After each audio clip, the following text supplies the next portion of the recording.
Bonjour à toutes et à tous, soyez les bienvenus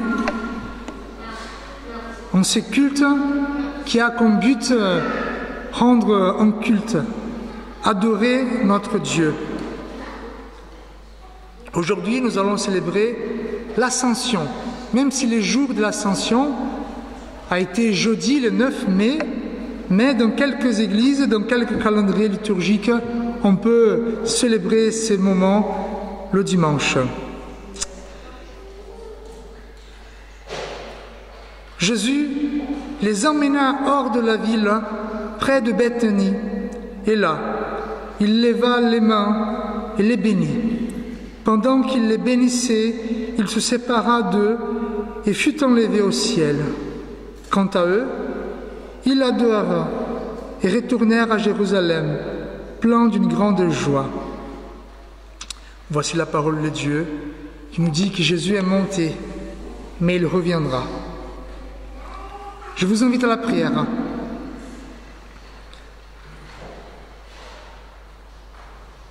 Dieu vivant, tu as élevé ton Fils Jésus-Christ au-dessus de tout. Il nous a précédés dans la gloire auprès de toi. Confiant en son intercession, nous te prions. Éveille-nous à la joie et à l'action de grâce. Par Jésus-Christ notre Seigneur, qui vit et règne avec toi, Père et le Saint-Esprit, un seul Dieu, pour les siècles des siècles. Amen. Aujourd'hui, c'est aussi un jour pour les enfants. Donc les enfants sont là avec nous pour chanter avec nous.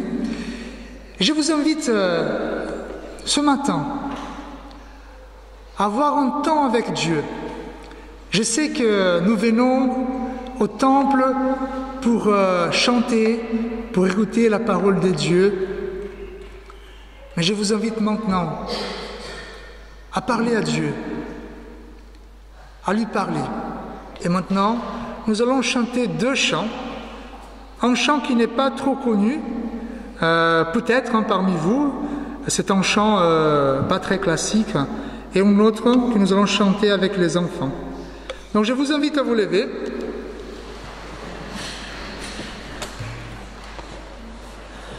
Alors les enfants, on va chanter ces chants cet après-midi, donc on va l'apprendre. Il s'appelle Maranatha.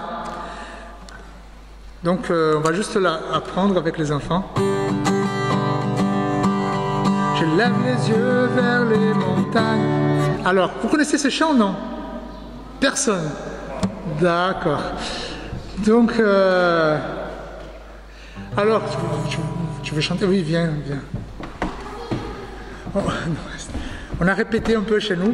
Donc en fait, on va chanter la première strophe et les enfants vont répéter la même strophe. Donc, je lève les yeux vers les montagnes, je lève les yeux vers les montagnes. Tout me viendra sur ses coups, tout me viendra les secours. Les secours me viennent des dieux, les secours me viennent des dieux. Qui a fait la terre et les cieux, qui a fait la terre et les cieux. Seigneur, viens, Seigneur Jésus, nous tendons les mains vers toi. Maranatha, viens, Seigneur, viens, et là où tu es, autant-nous avec toi.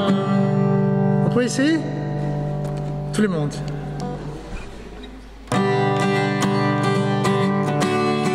Donc les enfants, vous suivez Clarisse, d'accord?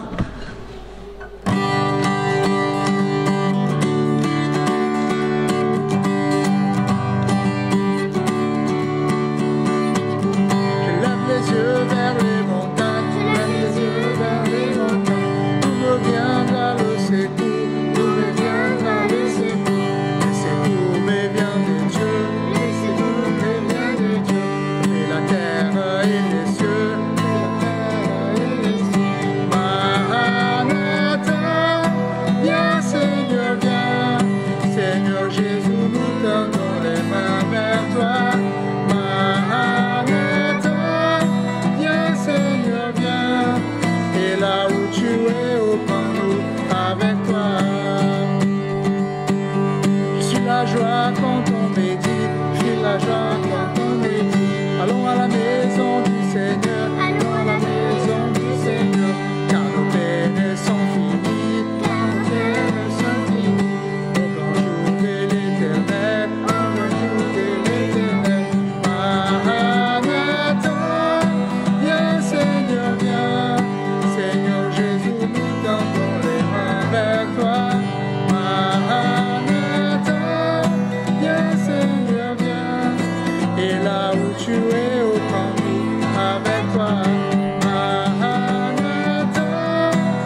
Et les enfants, maintenant, on va chanter le chant que nous l'avons chanté la dernière fois.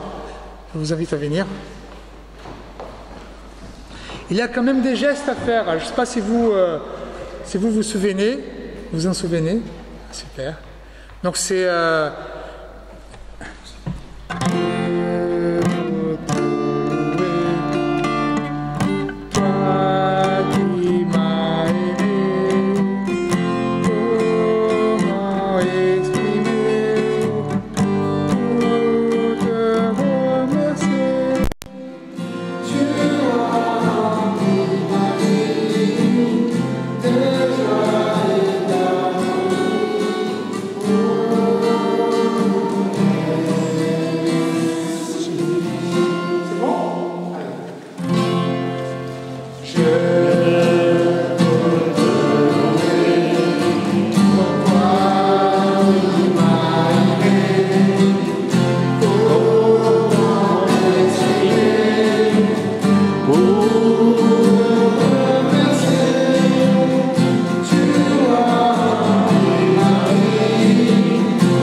Ce Jésus qui vous a été enlevé pour aller au ciel reviendra de la même manière qui vous l'avez vu y partir.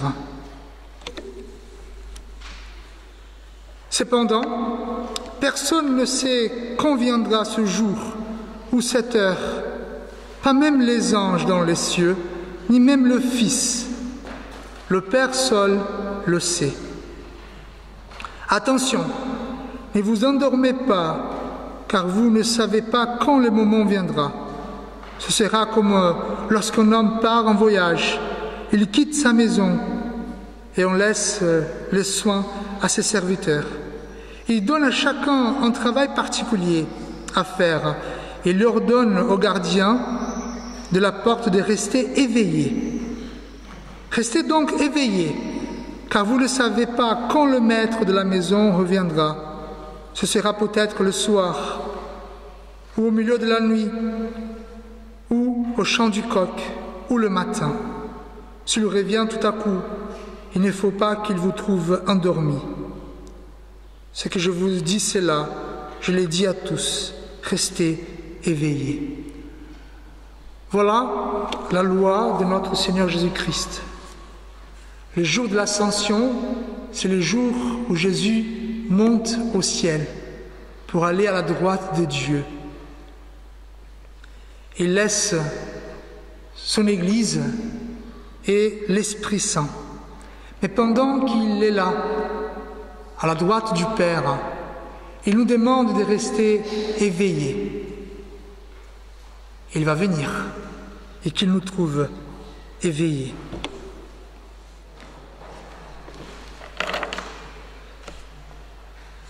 Nous allons lire le texte de Luc, un acte des apôtres, le texte qui nous raconte l'ascension de Jésus-Christ.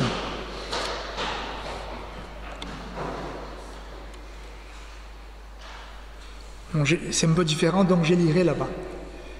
Cher Théophile, dans mon premier livre, j'ai parlé de tout ce que Jésus a commencé de faire et d'enseigner. Voilà, donc c'est Luc qui a écrit l'évangile de Luc, c'est son premier livre. Jusqu'au jour où il a été enlevé au ciel après avoir donné ses ordres par l'Esprit Saint aux apôtres qu'il avait choisis. Après avoir souffert, il se présenta à eux vivant et leur en donna de nombreuses preuves pendant 40 jours. Il se montra à eux et parla de ce qui concerne le royaume de Dieu.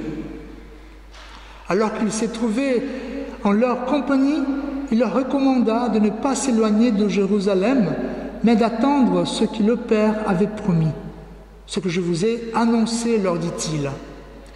Car Jean a baptisé d'eau, mais vous, dans peu de jours, vous serez baptisés du Saint-Esprit.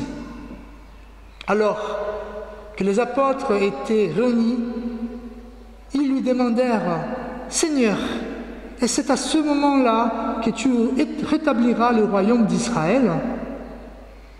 Il leur répondit « Ce n'est pas à vous de connaître les temps ou le moment que le Père a fixé de sa propre autorité. Mais vous recevrez une puissance lorsque le Saint-Esprit viendra sur vous, et vous serez mes témoins à Jérusalem, dans toute la Judée, dans la Samarie et jusqu'aux extrémités de la terre. » Après avoir dit cela, il s'éleva dans les airs pendant qu'il les regardait, et une nuée le cacha à leurs yeux. Et comme ils avaient le regard fixé vers le ciel pendant qu'ils s'en allaient, 2 hommes habillés de blanc leur apparurent et dirent « Hommes de Galilée, pourquoi restez-vous à regarder le ciel ?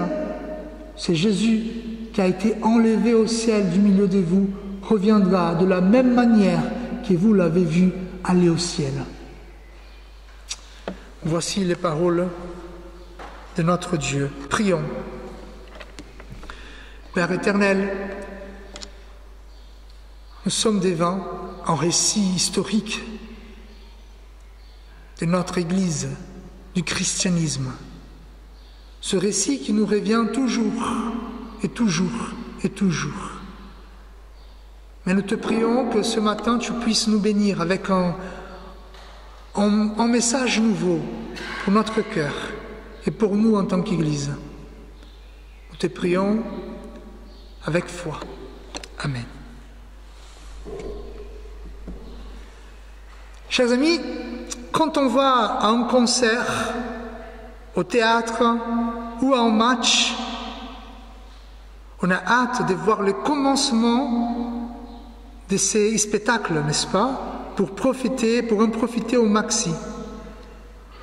Et on sait toujours par habitude qu'il y a quelque chose qui indique que le spectacle commencera, même dans un culte. Par exemple, quand les cloches sonnent, on sait que le culte va commencer. Quand il y a les rideaux qui s'ouvrent, on sait que le spectacle va commencer. S'il y a l'arbitre qui siffle, on sait que le match va commencer. Alors, pour faire un parallèle par rapport à l'ascension de Jésus, Jésus nous a donné un signe quand même pour savoir que le spectacle devait commencer. Jésus nous a donné un signe pour montrer que le match allait démarrer. Et quel était ce signe? C'est le fait qu'il est monté au ciel. Et ces jours-là, c'est le jour de l'ascension. Et le jour de l'ascension du Christ a marqué dans notre histoire le jour où l'Église allait démarrer son histoire et son avancement. Luc, cet homme-là, qui n'était pas l'un des apôtres, mais un homme assez béni pour écrire déjà l'histoire de Jésus, mais Luc a écrit aussi les livres des Actes des apôtres pour raconter l'histoire de l'avancement de l'Église de Jésus-Christ. Luc a écrit l'histoire de l'Église. Donc, si vous voulez connaître l'histoire de l'Église primitive, lisez le livre des Actes des apôtres.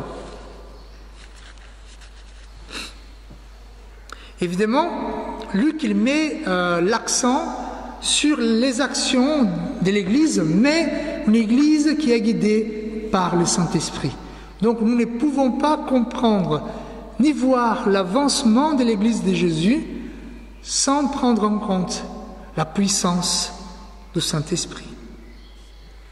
Et aujourd'hui, au lieu de vous parler de l'ascension au niveau théologique, voilà Jésus qui est à la droite de Dieu, la raison pour laquelle Jésus est monté et pourquoi il reste à la droite de Dieu.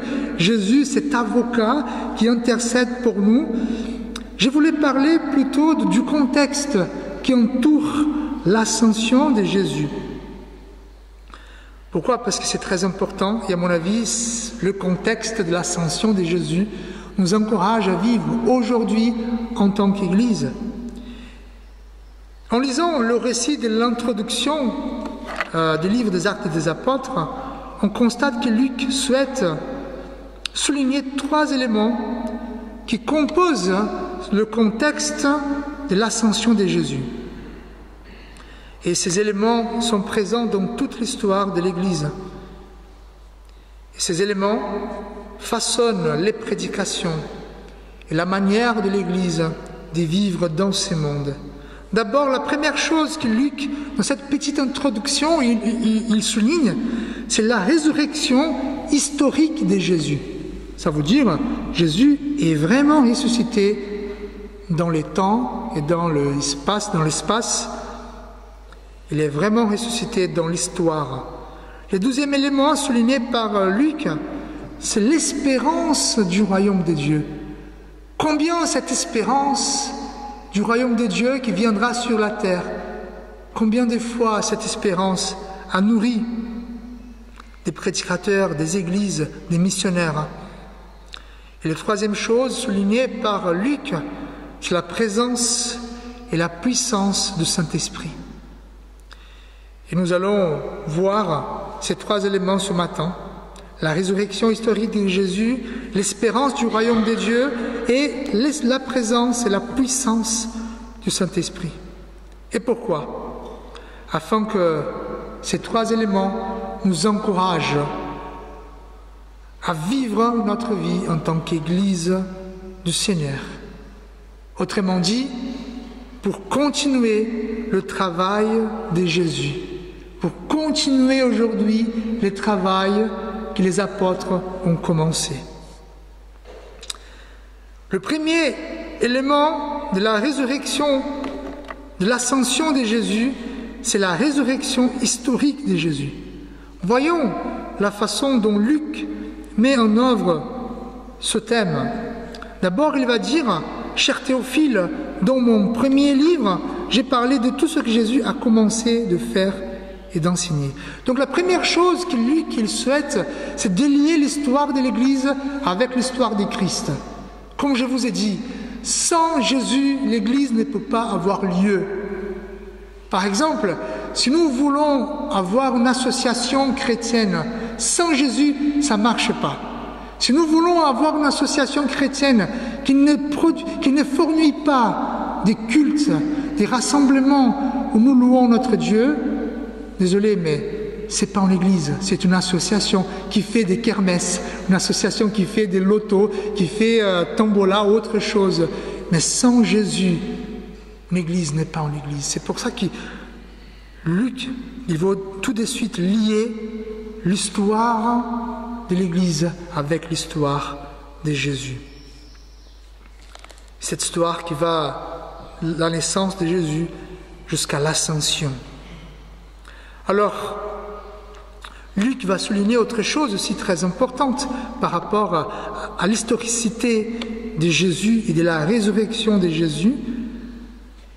Il veut souligner que la résurrection de Christ est réelle et cela s'est passé dans l'histoire. Luc ne veut absolument pas que ceux qui lisent l'histoire de Jésus et l'histoire de l'Église pensent que Jésus est ressuscité dans nos cœurs, dans l'esprit des gens, ou que la résurrection n'est qu'un mythe religieux.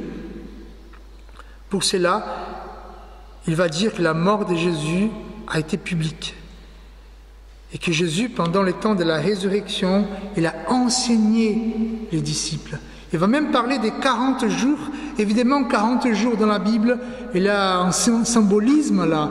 Quand on pense à les 40 ans que le peuple étaient dans le désert, les peuples hébreux, les peuples israélites, les 40 jours de Jésus, des jeûnes, de la tentation, du jeûne de Jésus dans le désert aussi. Mais Luc, il veut souligner que après la résurrection, Jésus a été avec ses disciples pendant 40 jours. Alors donc il était vivant. C'est lui qui a été mort sur la croix. Tout le monde a vu Jésus mort, mais il était vivant. Et ses disciples, les apôtres, ont vu Jésus ressuscité. Et même dans son récit, il va dire que Jésus a mangé avec les disciples, que Jésus a enseigné les disciples, et que ces hommes-là qui sont morts pour l'avancement de l'Église, parce que je ne sais pas si vous le savez, mais les 11 disciples, même Matthias, celui qui vient après, ils sont morts, ils sont des martyrs, ils se sont fait assassiner pour l'amour à Jésus-Christ, par amour à Jésus-Christ. Nous voyons qu'ils ne mentaient pas, ces hommes-là. Et donc,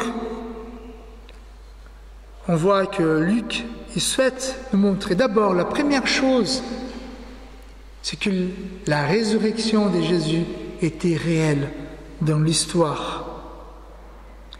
Et l'avancement de l'Église dépend de cette réalité-là. La première chose à retenir, c'est que Luc a voulu dire que la vie, la mort et la résurrection de Jésus sont réelles. En plus que sa vie et son œuvre font partie de l'histoire du monde. C'est ainsi, lorsque les témoins, les disciples et les apôtres racontent la vie de Jésus, le monde saurait que le christianisme n'était ni un délire, ni une abstraction. Finalement, on peut comprendre que l'avancement de l'Église a été et est seulement possible si Jésus est vraiment ressuscité. La deuxième chose, le deuxième élément qui entoure l'ascension de Jésus, c'est l'espérance du royaume des dieux. Même Luc va dire que pendant ces temps que Jésus était avec les disciples, pendant les 40 jours, Jésus enseignait plusieurs choses, mais il parlait aussi des choses qui concernent le royaume des dieux. Bon, Jésus a fait plusieurs prédications, plusieurs paraboles pour parler du royaume des dieux. Donc c'est très difficile de savoir ce qu'il a vraiment enseigné là. Mais ce qui est important ici, c'est de savoir que Luc a décrit quand même que l'un des sujets les plus importants, c'est le royaume des dieux. Et même les apôtres, les disciples à ces moments-là, ils avaient une question, ils avaient une préoccupation. Parce que Jésus parlait du royaume des dieux et selon la tradition juive, qu'est-ce que c'est le royaume des dieux? C'est Dieu qui va venir régner lui-même sur la terre. Et selon les Juifs, ils étaient en danger parce qu'ils étaient dominés par l'Empire romain et par quelques empires auparavant. Et donc tout ce que les peuples juifs souhaitaient, c'était d'être libérés pour vivre finalement leur foi, la nation d'Israël. Et donc ils attendaient le royaume des dieux, parce qu'à ces jours-là, quand le royaume des dieux viendrait, Israël serait libéré et Dieu lui-même allait régner sur cette nation. Et donc évidemment, qu'est-ce qui se passe là? Les disciples, au départ, ils avaient peur parce que Jésus est mort. Leur libérateur était mort. Mais il est ressuscité. Waouh, super! Maintenant, c'est bon. Notre libérateur, il est Dieu, il est super puissant, il a des super pouvoirs. Il est ressuscité. Et maintenant, il dit qu'il va partir. Mais Jésus, il faut se décider là. Soit tu restes, tu nous sauves, tu nous libères, soit tu pars. Et donc, dans ce souci-là, les apôtres qui disent « Seigneur, tu vas partir, mais donc tu reviendras avec une armée céleste, avec des anges, avec des chars en feu pour rétablir le royaume d'Israël, il avait quand même un espoir du royaume de Dieu. Et donc la réponse de Jésus, il dit non. Ce n'est pas à vous de connaître les temps ou les moments que le Père a fixés de sa propre autorité. Autrement dit, Jésus a dit non, vous ne savez pas, moi je ne sais pas, il n'y a que Dieu le Père qui le sait. Mais je vous donne un devoir. Il ne dit plus Israël, mais il dit allez dans Jérusalem, dans toute la Judée, dans la Samarie et jusqu'aux extrémités de la terre. Ça veut dire quoi? Ça veut dire, c'est plus Israël. Chers apôtres, chers disciples, c'est plus Israël en question là, c'est le monde entier. Et donc, cela va avec l'enseignement de Jésus. Quel est l'enseignement de Jésus? Le monde entier. Jésus va régner sur le monde entier. Et donc, Jésus, il sait qu'il y a une préoccupation. Le royaume de Dieu fait partie des soucis de tous les chrétiens, de toutes les époques. Même nous, quand on prions la prière que Jésus nous a apprise, que ton règne vienne, c'est une demande de tous les chrétiens. Mais ce que Jésus est en train de dire, que nous aussi, nous allons bâtir ce royaume de paix. Et finalement, après avoir dit cela, Jésus, il monte. Et là, c'est le moment de l'ascension. Et les nuées vont cacher Jésus. Et alors, qu'est-ce qui se passe selon le texte biblique? Les disciples sont attristés. Et là, il y a deux anges qui vont venir, ils vont consoler les disciples. Ils disent, ce Jésus reviendra de la même manière que vous l'avez vu aller au ciel. C'est très intéressant parce que je vous ai déjà dit une fois, quand il y a des anges dans des événements bibliques, ça montre la puissance de Dieu. Par exemple, quand Jésus est ressuscité, il y avait des anges. Quand Dieu parlait au peuple, il y avait des anges. Et donc, les anges montrent la puissance de Dieu. Et c'est là, à ces moments-là, que Jésus va monter au ciel. Et donc, la deuxième chose que Luc essaye de nous transmettre, c'est l'espérance de la venue du royaume des dieux. Cette espérance était présente chez les apôtres, chez les disciples de Dieu, chez les premiers chrétiens. Et cette espérance doit nous encourager aujourd'hui à faire avancer le royaume des dieux, faire avancer la parole de l'Évangile. Donc nous avons vu jusqu'à présent, d'abord, l'ascension et l'Église, et là en sens quand la résurrection de Jésus est un fait historique. Quand nous avons cette espérance dans le royaume de Dieu. Et en dernier lieu, l'Église, elle dépend de la puissance et la présence du Saint-Esprit. Le troisième élément qui compose le contexte de l'ascension de Jésus, c'est la promesse de la puissance et la présence du Saint-Esprit. Jésus il a dit, vous serez baptisés du Saint-Esprit. Donc, qu'est-ce que Jésus est en train de dire?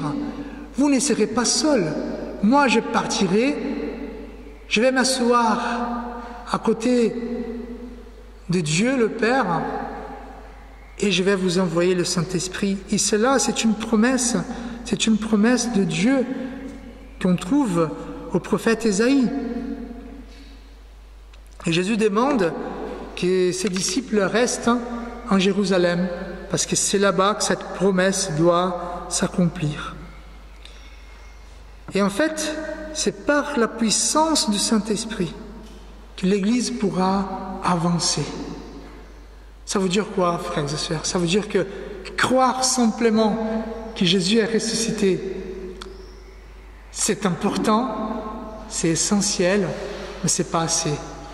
Avoir l'espérance du royaume des dieux sur ces mondes, son royaume des paix, c'est bien, c'est essentiel, mais ce n'est pas assez. Qu'est-ce qu'il nous manque finalement? Il nous manque la puissance du Saint-Esprit. Ce feu qui nous encourage à avancer. L'esprit qui, depuis le récit biblique, cet esprit qui est présent, c'est l'esprit qui planait au-dessus des lots pendant la création des dieux. C'est cet esprit qui était dans les prophètes et les rois. C'est cet esprit qui entretient la création des dieux. Cet esprit qui est descendu sur Jésus dans la forme d'une colombe. Cet esprit qui a ressuscité Jésus-Christ. Cet esprit maintenant qui est envoyé à tous les chrétiens. Et la semaine prochaine, nous allons voir le dimanche de Pentecôte. C'est le jour où le Saint-Esprit descend sur l'Église de Dieu. Et cet esprit qui va nous aider à témoigner, c'est cet esprit qui a fait que les apôtres et les disciples de Jésus sont partis dans le monde entier pour annoncer la parole de Jésus. Et frères et sœurs, cela n'était pas joli. Des disciples qui se sont fait tuer de manière vraiment, vraiment moche. Par amour à Dieu, c'est cet esprit qui nous aide à faire avancer le royaume des dieux. Donc, nous avons ici l'ascension en Jésus réel, en espérance, une espérance au royaume des dieux, et finalement une promesse du Saint-Esprit. Et là, Jésus, il monte au ciel. Et l'Église attend pendant 10 jours que le Saint-Esprit soit envoyé afin que l'Église puisse sortir et annoncer l'Évangile. Alors, je vous pose une question pour conclure. Est-ce que la résurrection historique de Jésus, l'espérance du royaume des dieux et la présence, la puissance du Saint-Esprit vous encouragent à vivre en tant qu'Église? Est-ce que cette réalité, la résurrection historique, l'espérance et la présence du Saint-Esprit vous encourage à continuer le travail des apôtres, qui est évidemment le travail de Jésus? L'ascension de Jésus nous dit que tout a été prêt pour le spectacle, ce spectacle qui s'appelle Église. Et maintenant, nous devons jouer dans cet orchestre où le chef d'œuvre, le chef d'orchestre, c'est le Saint-Esprit. Frères et sœurs, je vous invite à la prière. Seigneur, merci parce que Jésus est monté au ciel. Parce que à ce jour-là, au jour de l'ascension, c'était les signes que nous devons continuer le travail que ton Fils a commencé et que les apôtres ont continué. Et maintenant, Seigneur, c'est nous en tant qu'Église, dans ce monde tel qu'il est. Aide-nous, Seigneur, à croire en toi pendant les jours où nous doutons, parce que les doutes font partie de la foi. Aide-nous, Seigneur, à croire en toi au jour des doutes. Mais Seigneur, garde-nous cette espérance où un jour ton Fils viendra pour rétablir pleinement la paix. Et finalement, Seigneur, ne nous laisse pas mépriser la puissance et la présence du Saint-Esprit parmi ton peuple, parmi ton Église. C'est au nom de Jésus que nous te prions. Amen. Je vous invite à vous lever pour l'exhortation. Le Seigneur promet, je viens bientôt. Tiens fermement ce que tu as, afin que personne ne prenne ta couronne de victoire. Que l'Éternel fasse rayonner sa lumière sur son peuple, aujourd'hui et à jamais. Amen.